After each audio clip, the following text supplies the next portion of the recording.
Hi there, and welcome back to the History of Fleetwood Mac. I'm Anita. Today I will be continuing what I'm going to call the Starlight Series Scrapbook, which is a wonderful scrapbook that was provided to me, I'll just put it that way, from a wonderful lady whose mother was a big fan of Stevie Nicks and Fleetwood Mac. And I believe the scrapbook to have begun in 1978. Again, if you go back to the prior video, you'll see the beginning of it and a little bit more detail about it. But just in case you're cutting in, I just kind of want to give you a little background. It's stuff that I took apart the book because of course, it's much harder to show you stuff like this, with the other half of the book hanging out and to get the close-ups and stuff like that of shots and stuff that I'd shown yesterday. So I just wanted to, get apart and try and show you as much as I could. I do believe, again, like I said, that the scrapbook was begun in 78. Some of the stuff is earlier, but of course you could have gained that in 78. But that is based, again, on some of the ticket stubs that were first in here. So carrying on with part 2 of this right now, I'm going to just go right out the gate with this.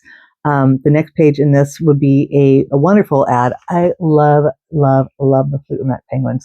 I might have mentioned that a time or two in the past, but this is just a perfect example. There's the one that we're so familiar with, and then there's these kind of little ones that, different ones came in during different times. And I guess that it's funny, it's David Helton, and I'm pretty sure that's who did all of them, but it looks so different, but no, I'm sure of it. It's just a top hat and everything like that. But sometimes I wonder if, well, it had to have been whoever did the original Penguin, which I can't believe I don't know that. Maybe I do somewhere in here, but no bets. But then somebody would do another one to kind of go with the lineage of different times. We have a little French penguin. We have, you know what I'm saying? So this one was just one that kind of popped in here and again, and this seemed kind of popular. And I'd say 78 to 80, I would say.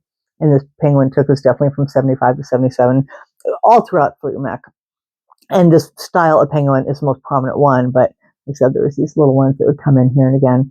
This is a cool thing for, I guess, obviously, this person lived in Ohio, or these were at the time in Ohio, and the WMMS must have been the largest, popular radio station at the time.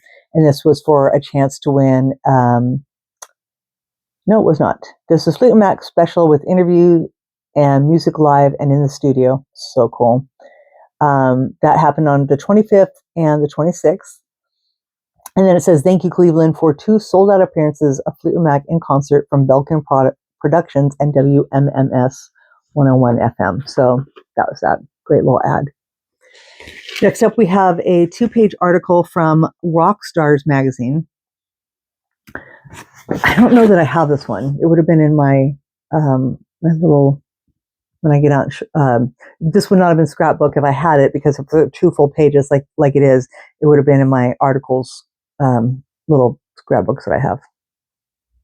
And this one is pretty cool. Fleetwood Mac in concert, doesn't say where. I don't believe it does anyway. And the biggest surprise of the new group was the emergence of Stevie Nicks as an electrically captivating performer. Surprising. Bassist John McVie with Fleetwood Mac. So over here, it says bassist John McVie with Fleetwood Mac since the beginning of 67. Over here it says Lindsey Buckingham's song Go Your Own Way is one of Fleetwood Mac's biggest hits. Huh. Just trying to mix it up, I'm sure, by putting Lindsey's information with John's picture and vice versa. I'm sure that's what it is. The remainder of that article is here.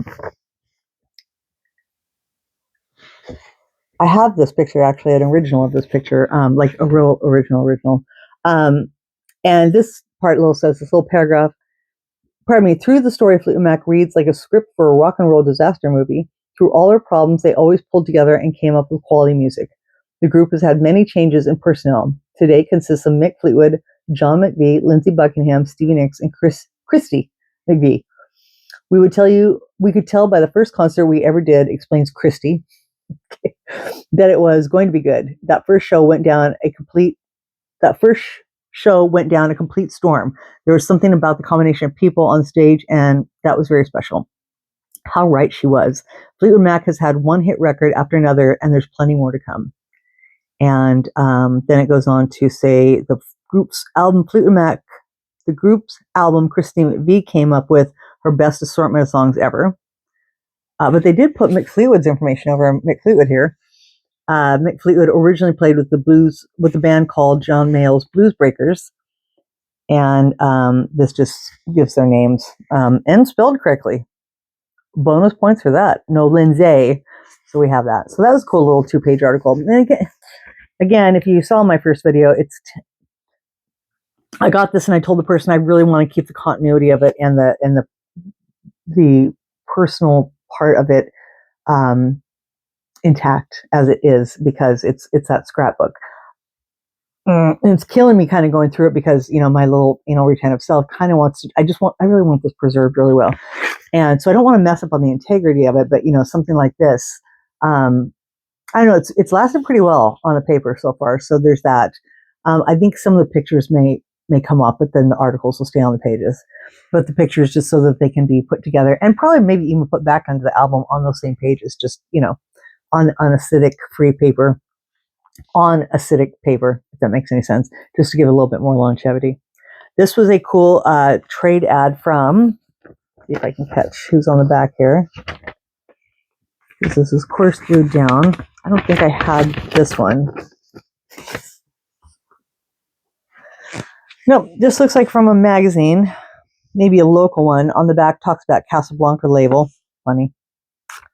Love that label. There's a lot of great acts on Casablanca, if you didn't know. But this was the Fleetwood Mac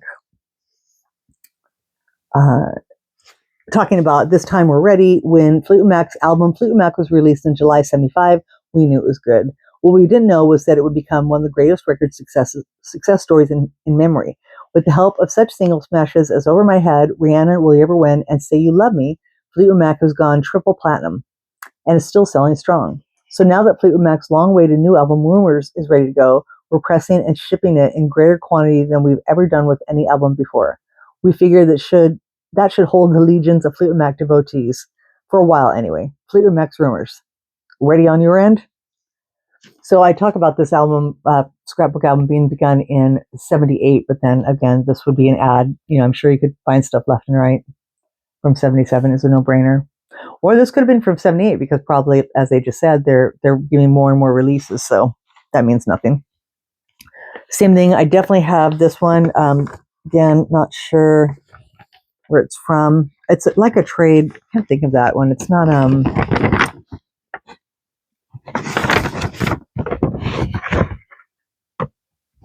This one has Van Morrison on the back. This does not look familiar as something I have, but a nice little trade ad as well, talking about Rumors and double platinum at this time. So I have this one, but like I said, what's his name being on the back does not seem familiar. The next page is a Fleetwood Mac, They Make Music Fun. Cute. Definitely don't have this article. I wanted to say something that was seemed kind of funny on here. Maybe it's it starts out with a paragraph. It's no longer love, but an incredible chemistry and a string of hits that keeps Fleetwood Mac together. After a decade of struggle, the group finally coalesced as Mick Fleetwood, drummer John McVie, Mick V's wife Christine Perfect, singer, keyboard player Lindsey Buckingham, guitarist, and Buckingham's lady, Stevie Nicks, singer. Then John and Chris' marriage broke up, and Lindsey and Stevie's relationship ended. But these splits did not tear the group apart. It goes on about the British band, British part of Fleetwood Mac, I should say.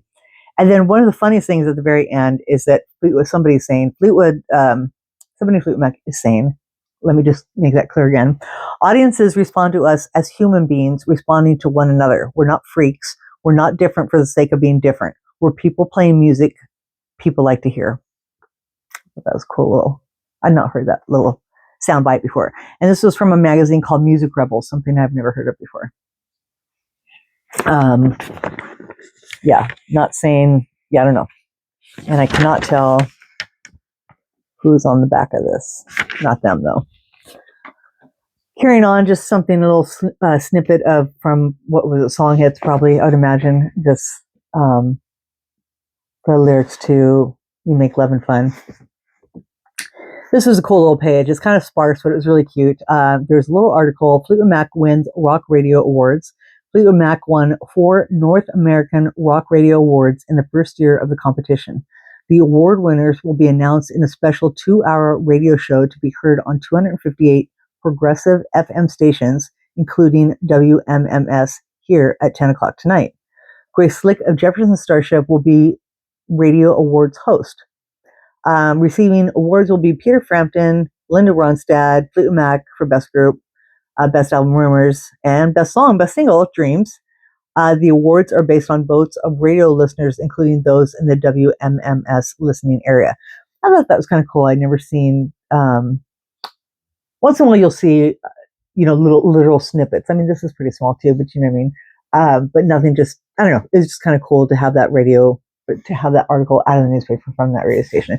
But what was really cute is that this is a little Polaroid of, I'm confident she took a Polaroid of a picture. There used to be a big, giant Fleetwood Mac poster with a lot of live shots of the band. It's kind of scarce. It's huge. So if you still have it, it would be hard to put up. I had it when I was really young.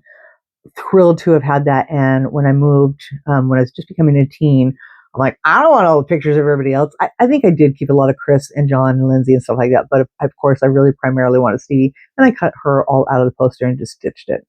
Now to look for that poster, it's about $50 to $100, which isn't terrible. But, it's a poster that I had and I freaking cut it up. And this is one of those pictures from that poster. So I think she just took a Polaroid photo of the poster, clearly. Probably on the back of a magazine where you can order back issues. These little stamps, probably for record club stuff. Love it. I have one of these. I have the record actually with this sticker on it. So, and with the number and stuff like that, the BSK 3010. If you remember, and I just read that article, I want to say that number, I want to say it was 8. Where did I put that? Yes, that number on that record, when they're talking about this one here, where they're talking about printing so many different ones. No, it doesn't say what the number is. I thought it was a different one. The number on here is the number to find like on Discogs and stuff. But I know for a fact that there are many different numbers. There's one main number that goes, it's all rumors and stuff like that. But the other numbers that are on there, that's when we can tell what pressing it is, like, first generation, second, third, blah, blah, blah. So I just thought that was kind of cool. Okay. Lost my spot. Good job, Anita. I think this was next, right? Did I already show this? From Rockstars magazine? I just totally lost my spot. Oh my God. I don't think I did, because I would have brought this up, because I know I was reading it. Like I said, I tried really hard not to read the bulk of this scrapbook when I got it so that I could share it with you and kind of be surprised and go along, about it, just like I'm sharing it with you for the first time. But this is really cool. Will she leave Fleetwood Mac? And, it seemed like really right out the gate, this was pretty important. And what's funny to me is that although Stevie Nicks often says, like, it's my band, and I don't mean that like I'm picking on her, but I just mean how devoted she was and how still with it she was ready to do solo stuff. But, back in the day, that usually meant the end of a band. But while saying that, Stevie Nicks also in the 70s and 80s was consistently, it's in a lot of articles, that she was the little bird. She really kept to herself. She kept her mouth shut. She didn't really say it that way, but, just like, I don't play an instrument, I just sing, so I really let everybody else do the thing. So it always was kind of surprising to me that as she got older, it's like, no, it's my band. There's more kind of a control thing. I think she honestly just got her I don't want to say spine like in a negative way, but she just became more served and realized that she is just as quintessential to the band as Lindsay and Christina are. She can't do as much, like, put the pieces together and stuff like Lindsay does, or play the piano quite like Christine does. She does play the piano. But I think she just really had to find herself, and a big part of finding herself and being confident to keep going back to Fleetwood Mac was obviously her solo career. But already by 78, they were like ready to be like, well, breaking up the band. I mean, they've been with the band for 3 years by now. It says that they went on tour, hammering out night after night on the road. The band gelled in a remarkably short time. You just said about 3 years. However, what was the emergence of Stevie Nicks as an electrically, and I think they've used this term somewhere else, captivating performer, supplying a more sharply tuned visual dimension than the band had ever previously evidenced. The LP preceded 3 hits, Over My Head, Rhiannon, and Say You Love Me, Where none of their previous albums had gone gold, the new one didn't stop until it had gone platinum. Fleetwood's next LP, Rumors, hit an all-time high. 6 million copies were sold. Now Fleetwood Mac are putting the final touches on their latest LP. Obviously, we're talking about Tusk. But stories have been circulating that Stevie is about to split from the group and go out on her own. Producer-director Rob Cohen is said to be making plans to do a movie called Rhiannon, starring the song's author, Stevie Nicks. None of this has been confirmed. What is a fact, however, is that Fleetwood Mac are planning to have their new LP on sale by September. It'll be a double album. As far as Stevie is concerned, since Fleetwood has not made any plans to tour this summer, and she has some projects on her own to work on, we're sure this is a time she'll concentrate on them. So already trouble brewing, what with Tusk coming out and the whole double album fiasco. So I just thought that was interesting. There were so many things about Stevie doing the Rhiannon film, ballet, what have you, children, the lady goldfish and the ladybug, all that kind of stuff. It's really sad to me that a lot of that didn't come to fruition.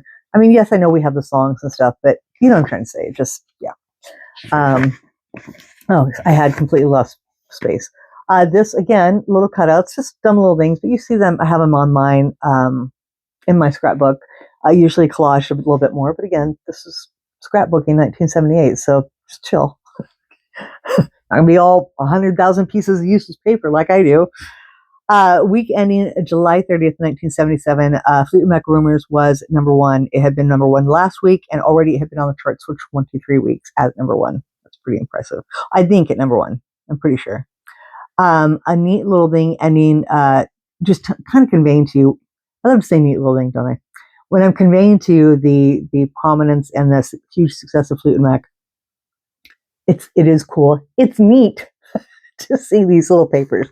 For example, Billboard Top Box Office, week ending 5/1/1977, Fleetwood Mac was number 2, only behind Led Zeppelin, and their total ticket sales were 61,500. Now, that was for one show at Boulder, Colorado on May 1st.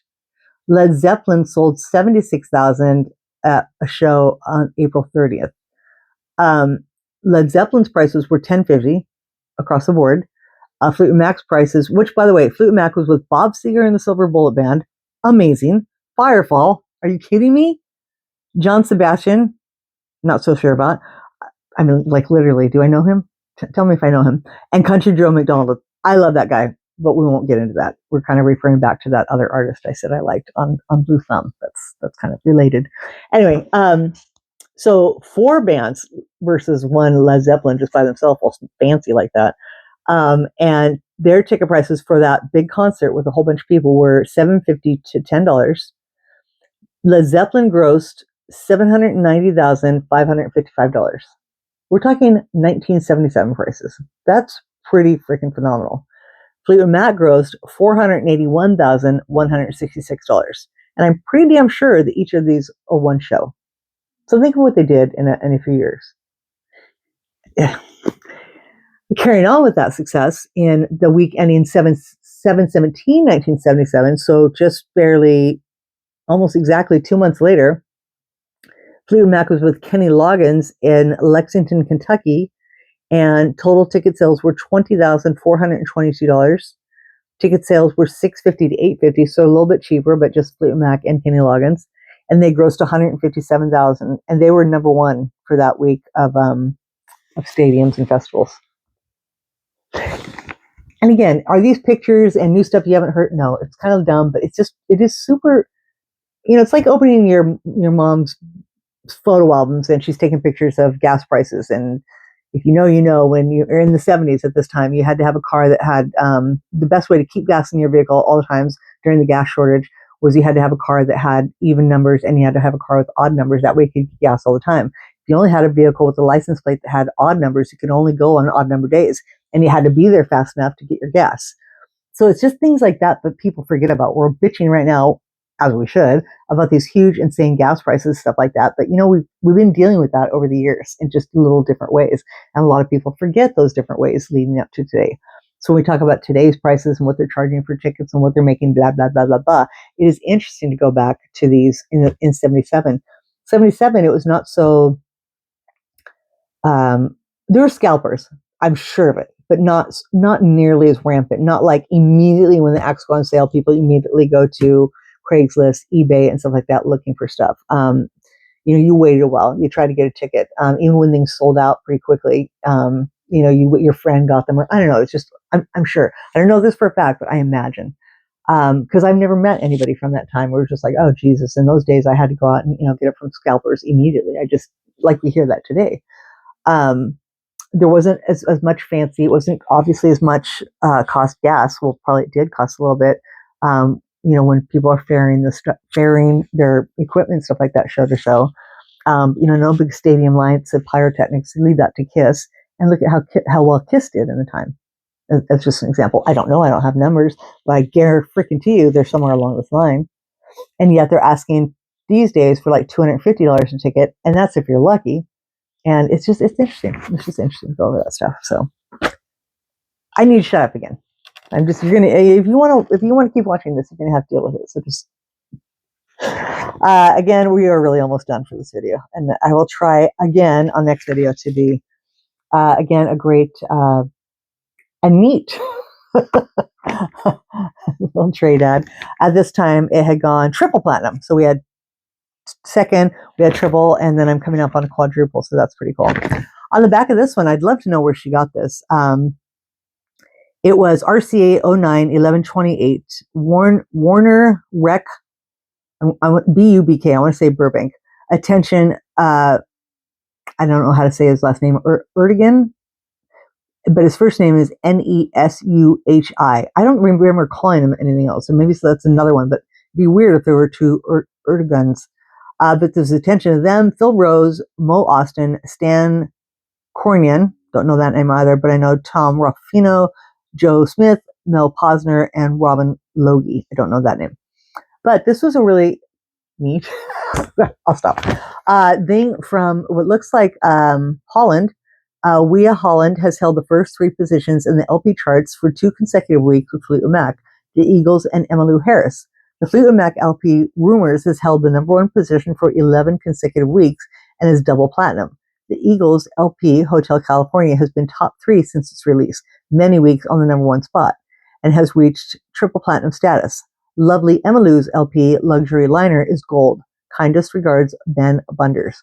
I don't know where she got this, where it came from, what it was with, but that's pretty cool.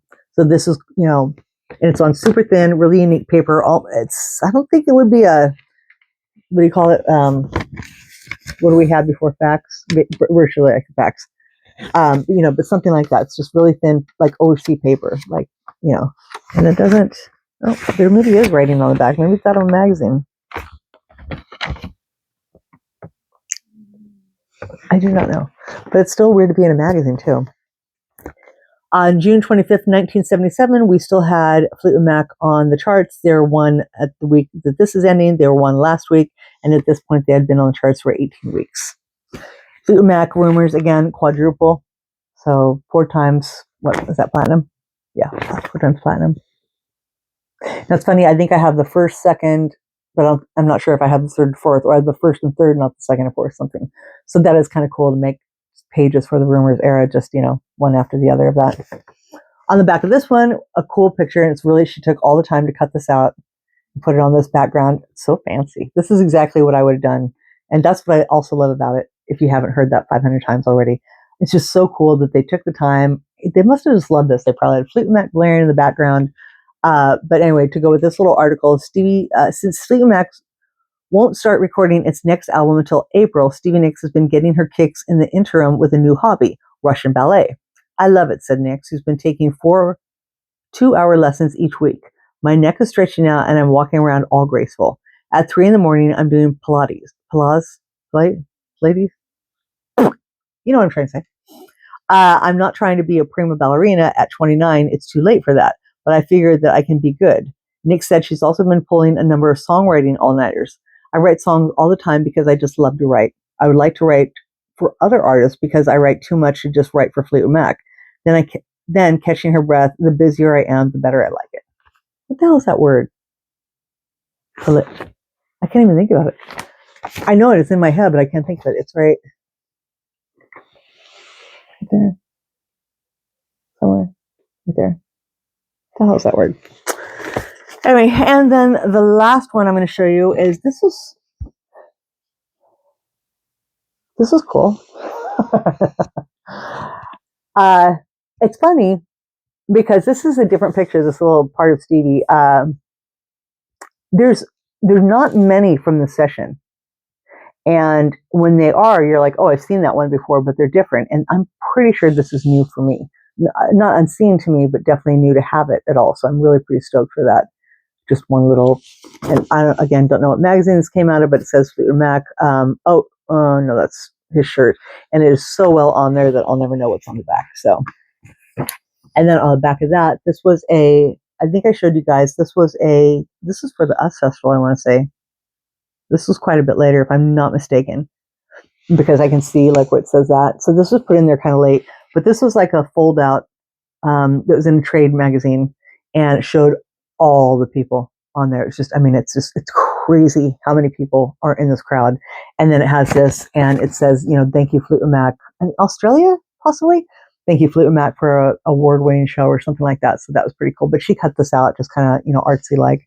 And it's really not necessary to have the other stuff other than knowing, oh, that's where it was, and that many people. When you see that many people in there, it's just, even my head goes kind of like, what the heck? So that was kind of cool. Cool or neat.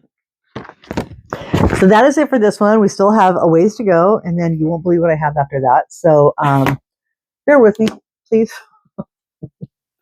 Thank you for continuously coming and joining me. I hope it's worth it.